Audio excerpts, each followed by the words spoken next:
I said this when I was young, that this is the goal I wanted to do what Evel Knievel couldn't do. And so that's what I want to do. And after that, it's not like, I retired and then I don't want to go back to that, depressed guy anymore. But at that point, I feel like I've done my work there. And then I can focus on getting better at the things that you teach. It's like I really want to be able to kind of pass it on to the young. Pass on to my kids is my biggest goal now, is being the best father I can be and bringing them up and giving them as much attention, because another thing is, like, when you get busy, it takes time away from your kids. So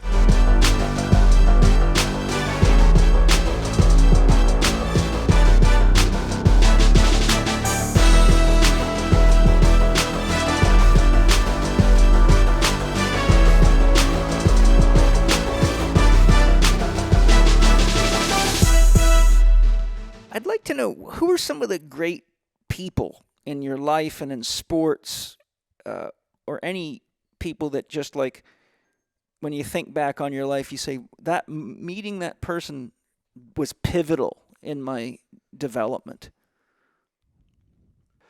I think ultimately the first person is my dad. He I think he was like very harsh in ways, but he made me who I am, and I had love one him. of them too. I love him so much because he just instilled like this work ethic of, like, just toughness. He made me tough, and I'd train every day. I'd run 5Ks. I'd do 100 push-ups, 100 sit-ups. I was a very strong and fit guy, and he introduced me to motorcycles and taught me a lot of great ways to how to conduct myself. Kind of, little kids have a lot to say, kind of like nip that one in the bud, and so it taught me to be a very humble person and also a hard worker, and to not give up. And I know so many times in my career, I'm like just beating the hammer so hard, just working yourself to the point of exhaustion. Yeah.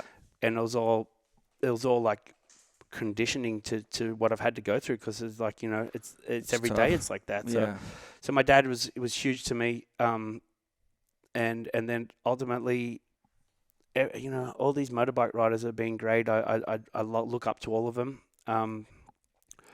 But yourself, man, like, literally when I list this, I always think of you and always mention you. So it's, you've shown me ways of how to navigate, which I would have been lost without that. You teach me how to heal myself, how to be spiritually free, how to, like, shed all these emotions that can break a person. And we all go through depression and stuff like that. And, when I do get like that, we all get like that, being able to kind of come back and recalibrate myself through meditation and turn the mind off, because you are what you think. And if you let those toxic thoughts reign, and even, we get down and you beat yourself up, you can't beat yourself up too much. It's good to kind of like beat yourself in a line and learn where you're going short, but then it's all right. Now I've learned that, shrug it off, think positive, smile at yourself, be appreciative of what you have. And so being able to check in with myself all the time and stay calibrated and know I'm on the right path, you've given me that strength to be able to do that. So thank you for that. Thank you, man. The greatest gift for me, I always tell my students, if you want to do me a favor as your teacher, just practice what I've taught you. If it doesn't work, come let me know.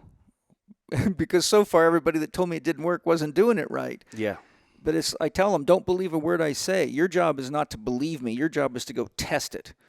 And so when I see a guy like you take what I taught you and go put it to the test, that's when I feel the boomerang of love comes back, right? Because if I give someone a technique and they don't use it, well, it's kind of like someone who has a jack and a tire wrench in their car, but they sit on the side of the road complaining because they got a flat tire. Yeah. And I just taught them how to change a tire a week ago. Right. So, okay, well, you deserve yourself then. Sit there and get hungry. Now, there must be, Evel Knievel obviously was a big influence and inspiration. You asked me that. It's hard for me to, like, just sit here and name all, because I'm so inspired by so many people. Being in the Rebel family, I'm around just amazing athletes, and the Rebel Institute, they have doctors and all that kind of stuff. So being around that level of people, all these athletes give me inspiration. And then I also see a lot of, like, one of my really good friends who just recently passed away, Chris Ackerman. He was involved in an injury where he severed his spinal cord up near the C2, so he couldn't breathe for himself, and he was like totally quadriplegic. He lived in a bed for 13 years. He endured, maybe more, maybe 15 years. He went without being able to move, without being able to breathe for himself.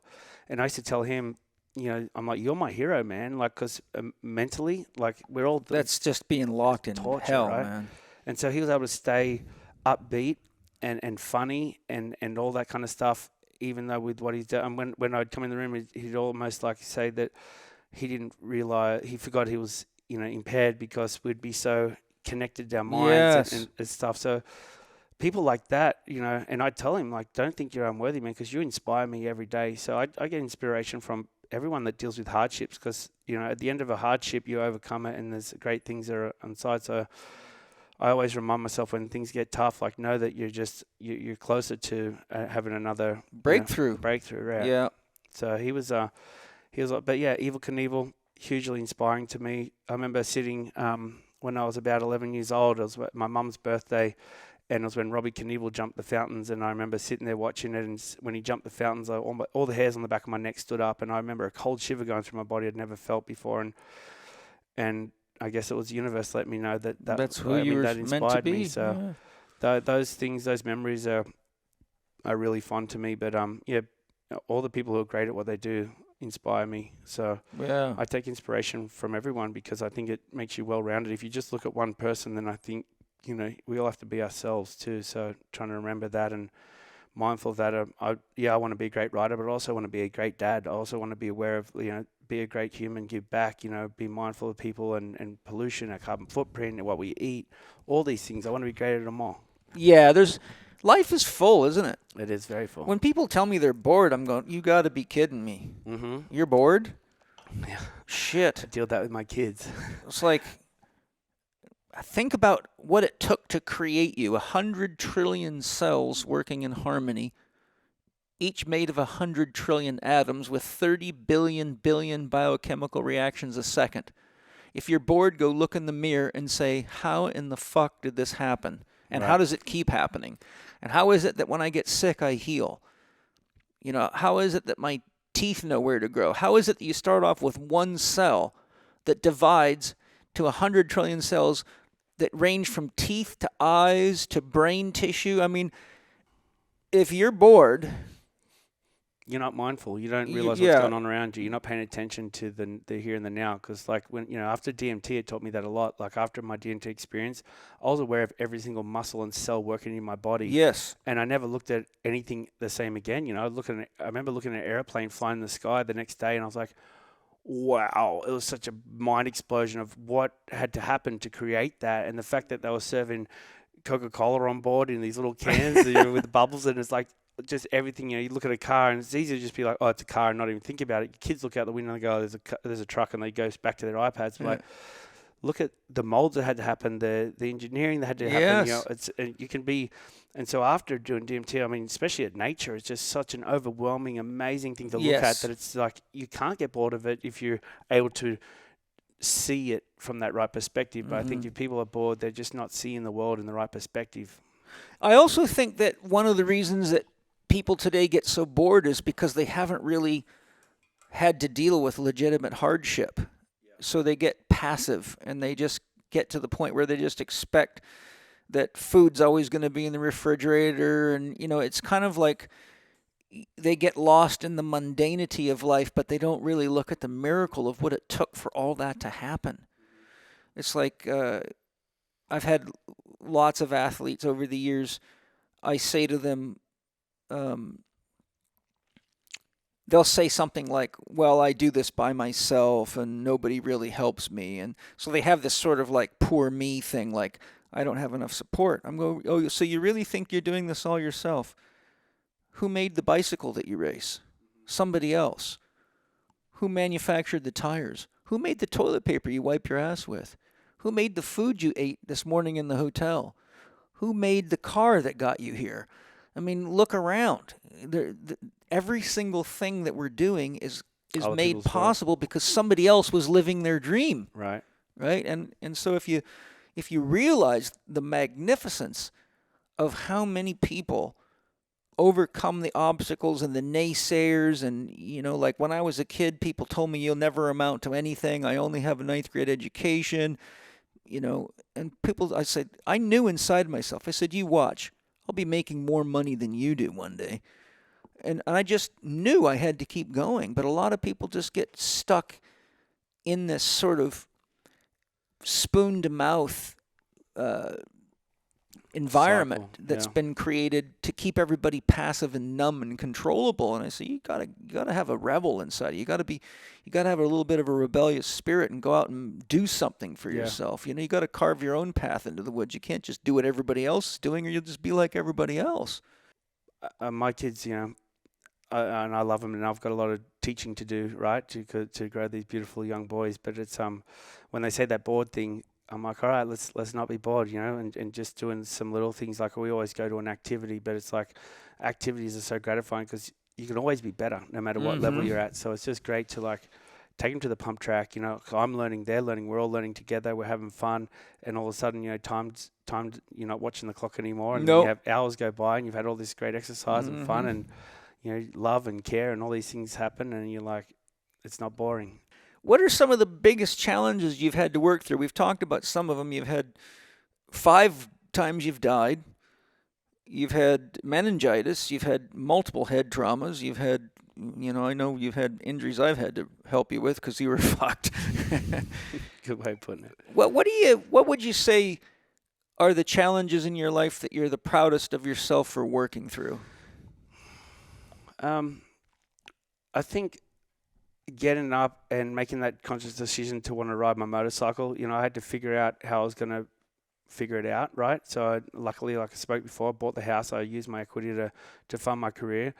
But from that point on, meeting my wife, Amy, who said, like, if you want to make something of yourself, you need to go to America. So we packed our bags when we were young and we moved to America, and we didn't know what was ahead of us. But I knew I could ride a bike really good. I loved doing it, and I was open for the adventure. So we just left with bags, not knowing when we're coming back, and we never went back. And it's probably one of the greatest things, like the most growth I've ever had, is like when I left Australia and to come here to a new country and get, become, we're almost going to be citizens now, but I've been, recognized as I had a green card now for so many years, and just the journey we set out to come into America, and now we call it home, and all our friends live here, and we love it, and it's just been such a challenge. But all the relationships, I think looking back at my life, it's my greatest thing. It's like just all these amazing people who are in our lives. The support I've had of Red Bull and now KTM, and we're starting our own brand, which I'm really stoked with. It's just something that I can leave and build with my kids, and it's for my kids. It's like, what's your brand gonna be for? So it's Mad Will. So it's just right now, it's just gonna be clothing. Okay. Just so we can represent our own brand, but essentially we're going to give back. We're going to create opportunities for kids who don't have fathers and who have broken lives to come and feel our family love, and then to take that around and share that through the stunts we do, and also be part of our joint movement to be your best, So that's the message we want to spread. It's like, you can be your best and you can be worthy of it, and you need to overcome all the obstacles and show people that it's not easy for anyone. Like, I didn't have an easy road, but there's a power, and I think that power in life is like, if you're doing what you love, then you're doing great. So love is the magnetic force that holds the whole universe together, and I think that's why I tell everybody the first thing that I do and teach CHEK professionals to do is, before you start trying to figure out what's wrong with somebody, working with them as a coach or a therapist, you have to identify what their dream is. Because if they don't have a dream bigger than their crisis, all you're doing is medicating their pain, and they'll just go off and create another crisis.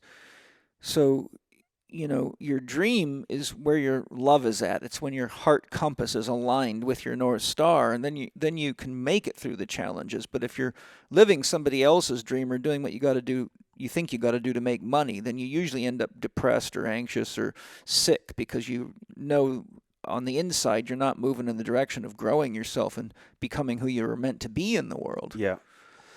Yeah. As a kid, my sister bought me a poster that it was above my bed growing up for 10 years, and the poster said, "Face your fears, live your dreams." It's become my mantra. It's like, behind every dream is fears, and there's all these things, but if you work through it, you face your fears, you can't hide from them. So if you're hiding from them, then I think you're setting yourself up for toxicity at some point. So facing them is definitely a point of growth. Well, that leads right into one of my questions. What is your greatest fear, and how do you deal with it constructively? So if there was one fear that you say is the one that comes back the most, that you have to say, hello, you, what would it be?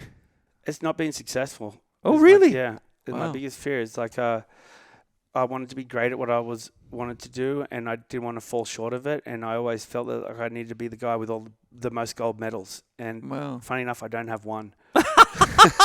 But you have a lot of world titles and things that no one else has ever done. Yeah, but it's cool to see, like, it's not really the gold medals isn't really the thing. It's the journey, right? Yeah. So I've had the ultimate journey, and you know the gold medals don't mean anything to me now, but for a long time they did, and it's cool to see that I don't have them because because life's been so great to us, and my gold medals aren't the ones that, you know, the fake ones that they make for these athletes. No, they're inside. They're inside, yeah. Yeah. And so it's achieving these little things, these all these little steps that I do become great ones, and so they're the fruit. And a lot of the time, you know, at the end of it, it takes a while for you to actually take it all in, because it's not just about the feat, it's about the culmination of all the people's work and the idea and making it happen. And still on that path, still doing some stuff that I don't know how it's going to end up and where it's going to go to, but I know it's possible, and that's what I want to make happen. I have complete faith in you. Thank you, Paul. Even though you scare the shit out of me sometimes, I have to grow with you. I don't think it's a question of fear for you anymore. I think it's just a question of working with the universe to let it unfold the way it was meant to be. Yeah, no, exactly right. Because a lot of people say, "Oh, you've done so much. You know, when's enough? You're risking, you know, your life and your livelihood and of your kids." And I'm mindful of that. But I tried to retire a couple of years ago, and I went into the worst depression I ever had because I just wasn't setting myself goals anymore. Life became pretty mundane, and it's easier to stay happy when you've got all these goals to keep you motivated, but also then it takes away the time to focus on other things. So keeping that balance has been really developmental for me. But having these things these bars I set, or these visions or these goals I want to achieve, really keeps me on path. And I don't want to get greedy with it, but that's why I keep coming back to, well, I said this when I was young, that this is the goal I wanted to do what Evil Knievel couldn't do. And so that's what I want to do. And after that, it's not like, I retired and then I don't want to go back to that, you know, depressed guy anymore. But at that point, I feel like I've done my work there. Mm-hmm. And then I can focus on getting better at the things that you teach. You know, it's like I really want to be able to kind of pass on to my kids. Is my biggest goal now, is being the best father I can be and bringing them up and giving them as much attention. Because another thing is, like, when you get busy, it takes time away from your kids. So even this weekend, you know, we were out with the kids and I went mountain bike riding with my buddies, and we came back and they're like, "Oh, let's go paddle over here." And I was like, "I just been with the boys for the last few hours. I don't want to hang out with my kids." So it's always in me. It's like subconsciously resonating that I need to balance the time, and that's where I get my biggest enjoyment. Really, it's really cool.